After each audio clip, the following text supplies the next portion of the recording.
Greetings and salutations, my friends. Welcome to another glorious day here at Tango Talks. And today we discuss Pantheon Rise of the Fallen. And today's subject is going to be dungeon design. And recently, this past June, Pantheon published a newsletter in which Chris Jampa Perkins answered questions about Pantheon's dungeon design philosophy, and they did a dev roundtable where Jampa answered questions directly from the community. In both the newsletter and the roundtable, not only did we learn about the thought process behind the dungeon design in Pantheon, we also learned about very specific mechanics that are going to be in the dungeons of Pantheon Rise of the Fallen. And I highly recommend you check out both the June newsletter and the June developer roundtable for specifics. Both will be linked in the description below. All right, boys, let's dive right in. One of the first things I want to touch on is the philosophy being expressed by the dungeon design in Pantheon. That is the opinion that dungeons have become far more linear in the modern day, and that MMOs have moved away from players inhabiting dungeons because of this linear design, and this hurts socialization within the game. Now, as far as MMOs becoming far too linear in the modern day, I would agree with this, but that is because most MMOs feel like they're designed to be on rails, that it is a theme park ride rather than an exploration of a world that just exists. I also agree with the fact that inhabiting a dungeon does kind of force players to interact with one another because there is no instance that you're in. There's no privacy. Everybody on the server can come into this dungeon and interact with you and the mobs that you are also interacting with. And this creates a dynamic that you just can't get in most MMOs that have instances. Instance dungeons definitely have their place, and I don't necessarily dislike them, but I also have the opinion that when your entire game only has instance dungeons, it really seems to take away the feel an MMO is really supposed to be about. And I do believe that just having instanced dungeons does degrade the game over time, because the first time you run that dungeon, it's great. The second time you run that dungeon, it's kind of awesome because you're still exploring, you're still learning. But the 50th, the 100th, the 1000th time you run it, it gets boring as hell and you're falling asleep. And while you could say similar things about open world dungeons, one of the things that is an argument against that is the fact that they're more dynamic because of spawns and things like that could come up. Other people interacting with you in the environment, it can cause a lot of things to happen that otherwise wouldn't in an instance dungeon. Now, I could waffle on about this to eternity and back, but what it really boils down to is, what do you want from your MMO? And the next thing we're going to talk about is the fact that it has been dropped, it has been announced that there will be 15 dungeons planned at launch. And this may change, but I hear you ask, Tango, my dude, doesn't that sound like not enough dungeons for an MMO at launch? And you know what? You might be right. However, these dungeons have been described as, quote, vast and sprawling, end quote. And from the streams that we've seen of these dungeons, it does appear that they are quite large and will be very expansive. And one of the reasons this may be is because of the focus on verticality and climbing that Pantheon is going to have. They have had several streams over the past 2, 3, 4 years that have shown off some of the dungeons and how they're going to work and just how big they really are. Not only that, dungeons will have dungeons within dungeons. There is a specific one called the 7 Locked Door that will go deep, deep down and is described as a tiered dungeon where the deeper you go, something will happen. However, Jampa was light on the description of this to not be spoilery, so one can assume that it's going to be either higher level or just harder in general, depending on the level range that you're working with. Maybe even requiring keys or some other type of mechanism to move between the tiers of that dungeon. We can only really speculate at the moment. One of my favorite things that they're going to be doing with dungeons in Pantheon is something that they have stated numerous times and have completely committed to, and that is having various level ranges within the dungeons. I really like this concept because it basically forces lower level and higher level players to interact with one another at any given time, right? So at the entrances to these dungeons, you will have low level players seeing high level players roll by, with all their crazy cool gear, and it will lead them to see what they could possibly become in the future. It also allows these high-level players that are in these zones to give advice or tips and tricks and all kinds of other things to the lower-level players who may still be learning the game, as well as being generous with buffs and whatnot, which is always good fun. In games like EQ, high-level individuals rolling around buffing lower-level individuals in dungeons or just out in the world was just a thing that happened all the time. And so when you finally became that high-level player, you would do the same exact thing, creating this like cultural phenomenon of people helping one another. I gotta admit, one of my biggest gripes with the original WoW was the fact that this phenomenon didn't really occur, mainly because the buffs themselves were rather lackluster. And because of this, the buffs weren't nearly as game-changing when you had a higher-level player give a low-level player their buff. It created a very interesting dynamic in EverQuest, and I'm hoping that we can replicate that in Pantheon by having the lower levels and the higher levels interact with one another in this way. Next, we're going to talk about how they will be doing rare NPCs and rare loot in Pantheon. Many of the things that Joppa spoke about will be familiar to veterans of the genre, such as low spawn chance or having placeholder mobs that must be killed before the rare mob spawns. Some will have timers in which that once you kill the mob, they could spawn within the next 8 hours, or they could spawn instantly or anywhere in between. Some NPCs will be force spawned, which means that you will have to quest to either force the encounter or find or quest for items to initiate the encounter. Some force spawns may require other types of free qualifiers, like time of day and or weather effects. And the best type of rare NPC, the boss mob, will have its own unique set of mechanics, including direct spawns without a placeholder. They may spawn in different locations within their dungeon. They may roam in their dungeon as well, so you may not find them in the same place, even if you know where the spawn is. And of course, many will have some of the same mechanics that we just talked about to force them to spawn as well. Now, in the newsletter, Joppa said that they do not consider any dungeon or raid mobs trash mobs, and that rare and powerful items will not, I'm going to say that again, will not be limited to bosses. And I'm not going to lie, I really love this mentality right here, and the main reason is because it means that when you're traveling through a dungeon, when you're farming a spot or camping a spot or moving through camps, there will always be a chance that you will find something really good. They even did this in WoW to some extent, where you could find rare and epic items on random mobs in dungeons or out in the open world. And speaking of rare and powerful items, one of the biggest issues that can come from an open world game is monopoly on items or spawn camp locations that drop really good items. One way that Pantheon is going to be said to alleviate this is to have 3, 4, or maybe even 5 different locations where powerful items may drop. So hopefully this will eliminate monopolies on spawn locations or specifically on items. This can cause things like griefing and all kinds of other problems in a community where everybody wants the good gear. And I kind of agree with Joppa here that while it doesn't solve the problem necessarily, it will help alleviate this problem. And the best part about this solution is it's scalable. I believe last year there was an EQ progression server that randomized loot tables.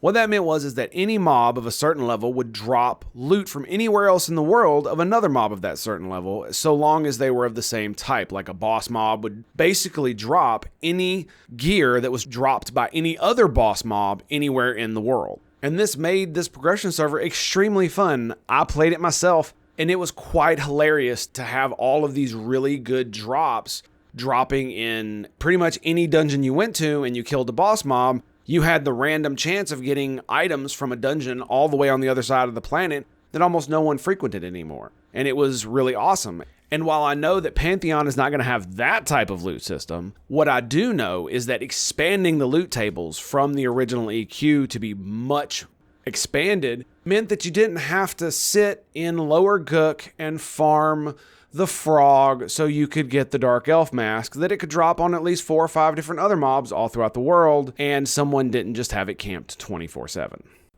Now, getting back to dungeons specifically, dungeons will have multiple entrances and exits, and some will have requirements like having an actual key on your keyring or being keyed. For those unfamiliar, keyed means having done a quest or having an item that allows one to pass through a door or a portal required to do that dungeon. Some entrances will only be available at certain times of day or will require certain weather effects for them to become active. Many will have points of no return, like jumps, ledges, and even portals. And many points of no return will be inside the dungeon, not just to get into the dungeon. So we may indeed see some of these points of no return being deep within the depths of some of our favorite dungeons. Just like the rest of the open world, dungeons will have climate areas that you must acclimatize to properly be able to explore. Now, the acclimatization process takes time, gear, as well as buffs and skills to acclimate to certain environments. And the negatives of climates run the gamut of having small debuffs, you do a little bit less damage, or you take a little bit more damage, to very bad debuffs depending on the level of the climate you're dealing with. There will also be fractures inside of dungeons, and these are similar to climates, but they are localized around the fracture and are supposed to be some sort of environmental puzzle that the players will either have to adapt to, solve, or work around to be able to work in the dungeon or the area of the dungeon where the fracture is located. The stated goal of this system is to work with the NPC disposition and trait system so that the world becomes more dynamic and interesting in dungeons and in the open world in general. This system, as well as the others, should help the world from becoming boring, static, and even route, where eventually players will get to know every single mob encounter inside every dungeon, and the world will be lesser for it. But you randomize all these things, and you have NPCs that have different personalities and traits, so they act differently with every single pull. And, tomorrow you might go into a dungeon, and there might be a fracture that changes the climate. Maybe it has effects on the mobs too. And it should make the game far more interesting by throwing a little bit of RNG goodness into the mix. Since we were hitting on dangers, let's talk about safe spots. This is something that's been in the game for a good while now and has been something that we've seen since the Amber Fate stream on CodeCarnage's stream, where they talked about having safe spots. These are places that are relatively safe that will allow groups to either take breaks or allow players to camp. It also may be a good place to assemble your groups. And if you're going to lose somebody, instead of having them wait around for a replacement or making them stay longer than was necessary, if your group can navigate to the safe spot, they can safely camp, and then you and the rest of your group can move on to greener pastures and or find somebody else to replace that person there. These safe spots will be strategically placed in dungeons where there'll be a good spot to be. One of the things that they talk about a lot is they want people to have this 2 to 3 hour play session where people feel like they can accomplish something, and I feel like they're going to try to design dungeons around you and your group moving from like the entrance or from one safe spot to another in about 2 to 3 hours. Or if you're really good, you can just bounce back between the two, which would be pretty awesome. Some of these safe spots may have NPCs at them, which is what we saw on CodeCarnage's channel, and even quest hooks, which we also saw on that Amber Fate stream. And another aspect that was just recently talked about is the fact that these safe spots may actually have the ability to summon players to that safe spot. So if you've already been to the safe spot or you've cleared the dungeon and you've gotten some type of reward or you've got some type of key that allows you to use those safe spots as summoning zones, then you could potentially be summoned to that safe spot if you meet the prerequisites. I would assume, just based on how they want to do Pantheon in general, that summoning to safe spots is probably going to be fairly rare and may require you to kill bosses inside the dungeon. So if you want to be able to be summoned to the first fire, you need to be able to kill the first boss in the dungeon or, the lowest level boss. If you want to get to the last campfire and be summoned to that one, well, you got to kill the level 50 boss at the very end. Considering Joppa's aversion to teleporting around the entire world and how it has made MMOs so much smaller, I would assume that it would be a really high requirement to be able to summon like that, but we'll have to see. As of right now, we do not know the specific requirements for summoning to campfires, and it will likely be a while before they actually lay down hard rules on that. There will also be small amounts of platforming inside of dungeons, and I'm assuming in the rest of the world of Pantheon as well, but Joppa said that it will not be pinpoint platforming where the failure state would be death. It'll be more like you need to be able to jump and climb and, do a little bit of platforming here or there, but nothing that'll be super crazy, which I'm going to tell you right now, I'm A-okay with. Most MMOs do platforming fairly poorly, and it's usually because of either the controls aren't tight enough or, you feel kind of floaty walking around the world. So I'm okay with this. Absolutely. Having a little bit for effect and a little bit for fun is A-okay in my book.